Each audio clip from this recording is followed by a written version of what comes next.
Did you know that death by automobile accident is the third largest killer in America after heart disease and cancer? Some people enter a room like a whisper. Michael Sumler, Chicago Mike, if you were lucky enough to know the man, crashed into your life like a drumline at halftime. Loud, joyful, impossible to ignore. And just like that drumline, he made sure you felt the rhythm. They say he was a stand-up guy who was always looking out for others. Sadly, that rhythm was cut short on a quiet Saturday night in Cobb County, Georgia. Chicago Mike, longtime member of the iconic band KOOL and the Gang, died in a tragic car crash on Veterans Memorial Highway near Buckner Road. It was just before midnight, and the world lost a performer, a mentor, a walking party, and a true heartbeat of American music. A man who was part of the legendary group KOOL and the Gang died in a car crash in Cobb County. Now, if you're reading this and thinking, oh yeah, KOOL and the Gang, weren't they that one-hit disco band? Stop right there.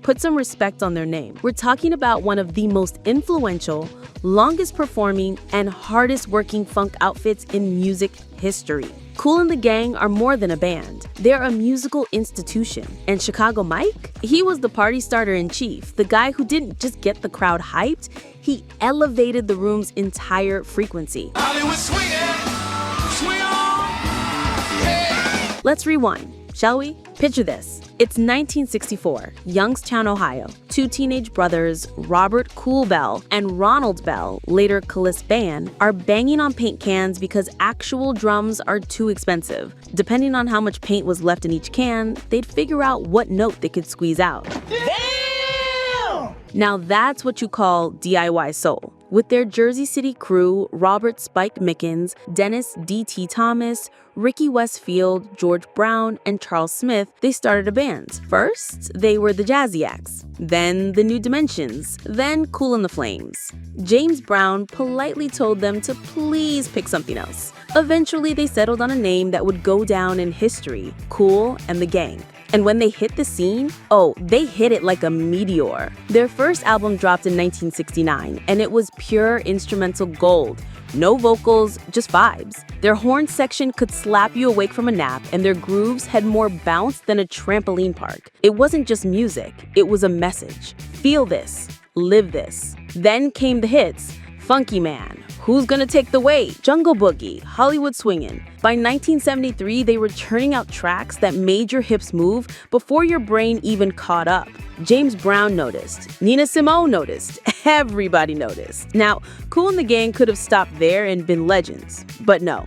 In 1979, they pulled a left turn and reinvented themselves. With the help of producer Eumir Deodato, they dropped Ladies' Night, and boom, first platinum album.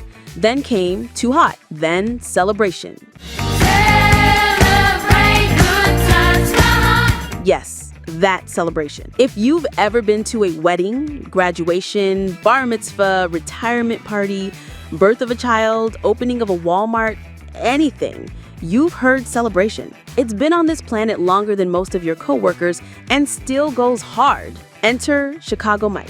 Now, KOOL and the Gang had the music, the legacy, the horns, the chart toppers. But when they needed someone to light the fuse on stage, to be the ultimate hype machine, to make the people move, enter Michael Sumler. Chicago Mike didn't just perform, he ignited. He spent more than 30 years touring with KOOL and the Gang, energizing crowds across the globe. Nairobi, Newark, Tokyo, Tuscaloosa. If there was a stage, Mike lit it on fire. Metaphorically, of course. He was the hype guy, said Greg Williams of Switch Entertainment, getting the audience going. But hype guy barely covers it. Mike was more like a spiritual conduit between the beat and your soul. He didn't just get you out of your seat. He made you question why you were ever sitting in the first place. Even in his 70s, Sumler moved like he was still auditioning for Soul Train.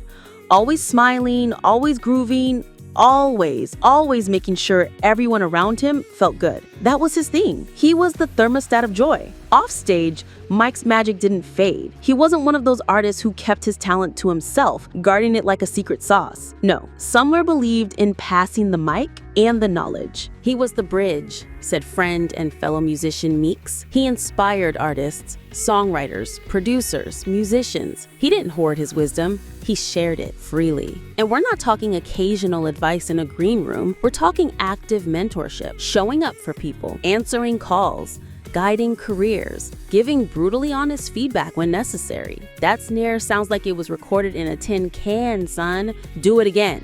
Mike wanted people to win, period. He was always jovial, always kind, Meeks continued. He wanted to make sure everybody else around him was good. So he always wanted to see other people succeed in the business.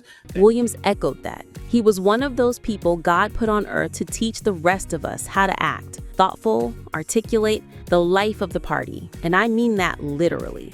Gone too soon. Just hours before the crash, Sumler had been doing what he loved, performing at the Mabel House Barnes Amphitheater in Mableton. Not winding down, not easing into retirement, performing, connecting, thriving, then gone. The car crash that took his life shocked everyone. A man who had given so much to so many, taken in a moment. Fans, friends, bandmates, reeling.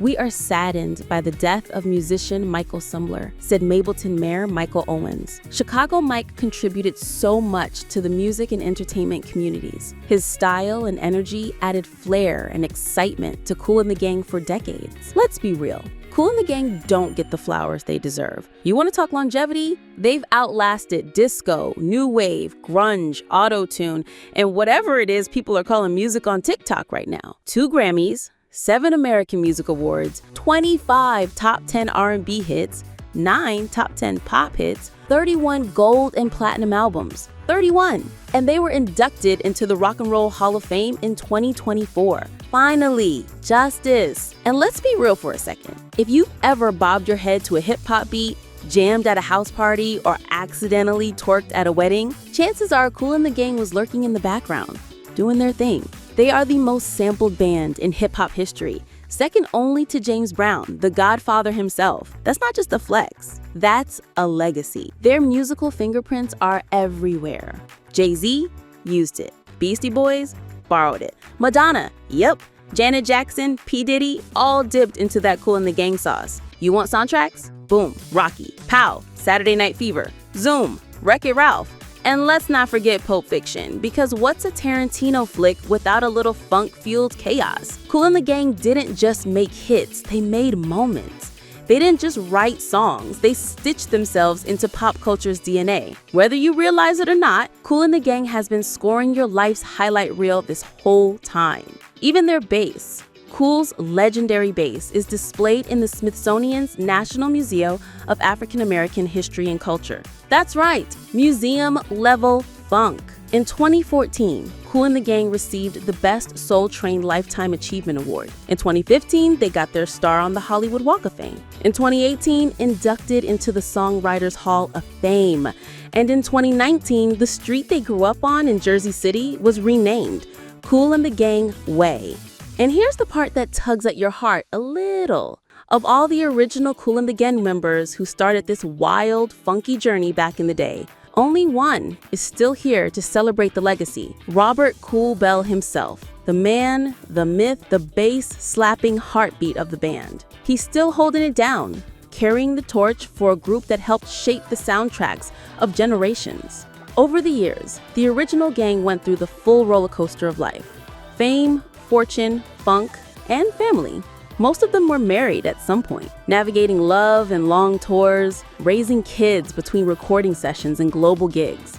But they've always kept their personal lives on the down low, like true old school gentlemen. No tabloid drama, no clickbait headlines, just love, loyalty, and maybe a few arguments over who left the glitter jumpsuit in the hotel room. Kids? Yeah, some of them are proud parents, but again, they kept that part of life sacred. You won't find them parading their families on reality shows or red carpets. That wasn't their style. The music was loud, but the family life was private, and that's kind of beautiful. And if you're wondering how all that funk translated financially, KOOL and the Gang didn't just make memories, they made money. As a collective, they're sitting on an estimated net worth of around $70 million. Not too shabby for a group that started out banging on paint cans and playing local gigs. That fortune comes from decades of album sales, sold-out tours, timeless hits, and the kind of royalties that keep rolling in every time someone samples a beat. They lived big, they loved deeply, and they left a groove that'll never die. And yet, perhaps the most lasting tribute isn't in the awards or the museum displays or even the legendary albums. It's in people like Michael Sumler, the ones who carry the torch, the ones who light up the stage and light up others, the ones who aren't just part of the band. They are the band. Its heart, its soul, its dance break. Sumler's influence extended beyond the stage. He was a mentor to aspiring musicians, offering guidance and support to help them navigate the music industry.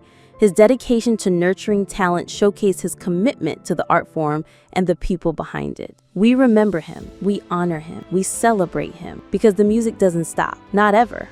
Sumler's legacy lives on through the countless lives he touched, fans, fellow musicians, and mentees alike. His story is a testament to the power of passion, the importance of mentorship, and the indelible mark one individual can leave on the world. Chicago Mike, great guy, always jovial, always just kind, always wanting to make sure everybody else around him was good. Rest in power, Chicago Mike. You'll be missed, but never forgotten.